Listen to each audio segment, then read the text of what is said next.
முழு இந்தியாவ 3 துண்டா உடைச்சு வணக்கம் நண்பர்களே. இந்த பதிவுல நம்ம எத பத்தி பார்க்க போறோம்னா, விக்கி அப்படிங்கிற அந்த நபரோட உருட்டுக்கள் அப்படின்ட்டு சொல்லிட்டு தான் பார்க்க போறோம். எப்ப பார்த்தாலுமே இந்தியா, இந்தியா, இந்தியா, இந்தியா, இந்தியான்னு சொல்லிட்டு உளவியல் ரீதியா மக்கள் மனசுல அது பதிய வைக்கிறது. முதல்ல தமிழ் புவியியல் சார்ந்த அமைப்புல எங்கேயுமே இந்தியாங்கிறது வராது. இதுக்கு நம்ம தொல்காப்பியத்தையே எடுத்து பார்க்கலாம். ஐவகை நிலங்கள சொல்றாங்க. அவங்க சொல்றது புவியியலோட தன்மைய பத்தி சொல்றாங்க. அப்ப அவங்க வச்சிருந்த பெயர்கள் வேறு. இது தீபகற்பம்னு அழைக்கிறாங்க. முக்கூடல், அதாவது 3 கடல் சங்கமிக்கிற இடம். 3 பக்கம் கடலாலும், ஒரு பக்கம் நிலத்தாலும் சூழப்பட்ட உள்ள பகுதி அப்படின்ட்டு. போகர் சப்தம்னு 7 கண்டங்களை குறிப்பிடுறாரு. அணுவை துளைத்து 7 கடல். அவரு கருங்கடல், இன்னைக்கு ரஷ்யா, அன்றைக்கு தமிழர்கள் வாழும் காலத்துல அது கருங்கடல் பகுதி அப்படின்ட்டு சொல்லிட்டு அழைக்கப்பட்டிருக்கு. அதுக்கு எவ்வளோ பாடல்கள் முதற்கொண்டு அவங்க பாடி வச்சுட்டு போயிருக்காங்க. ஆனா தம்பி இந்தியா, இந்தியா, இந்தியான்ட்டு சொல்லி தமிழர்களுடைய வாழ்வியலை இதுக்குள்ள சின்ன இதுக்குள்ள சுருக்க பார்க்குது. தமிழர்களுடைய விஷயங்கள் பறந்து விரிந்து அந்த விஷயங்கள் சார்ந்து இயற்கை சார்ந்தே இருந்துகிட்டு இருக்கும்.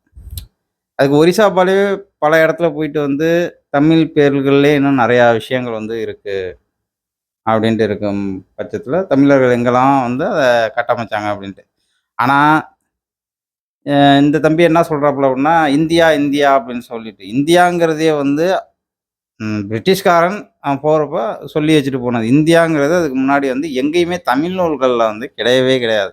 இமயம் முதல் குமரி வரைன்னு சொல்லும் போதுமே அவங்க இந்தியா அப்படிங்கிறது வார்த்தைகளை பயன்படுத்தவே கிடையாது. அவங்க அந்த பூமியினுடைய தன்மைகள் என்ன அப்படிங்கிறத சொல்கிறாங்க. அதில் 84 லட்சம் யோனி, அது நிறையா விஷயங்கள் வருது. இந்த மரங்கள் சார்ந்தது, மரங்கள் 7 கண்டங்களில் உள்ள மரங்கள், அப்படி இதெல்லாம் நிறையா இது இருக்கு. நம்ம இன்னைக்கு போட்ட மேப்பை வச்சுக்கிட்டு தமிழ் வரலாறு பேச முடியாது. இந்த பையன் இன்னைக்கு போட்டிருக்க மேப்பை வச்சுக்கிட்டு ஜப்பான், இந்தியா, நீ தமிழர்கள் வரலாறு பேசணும்னா இதெல்லாம் இருக்காது. இந்த ஜப்பான் இதெல்லாம். ஏன்னா நீ இன்னைக்கு இருக்கிற மெட்ராஸ் அப்படின்ற ஒரு விஷயங்கள் சொல்கிறாங்களா, அந்த மெட்ராஸுக்கு பேர் மெட்ராஸே கிடையாது.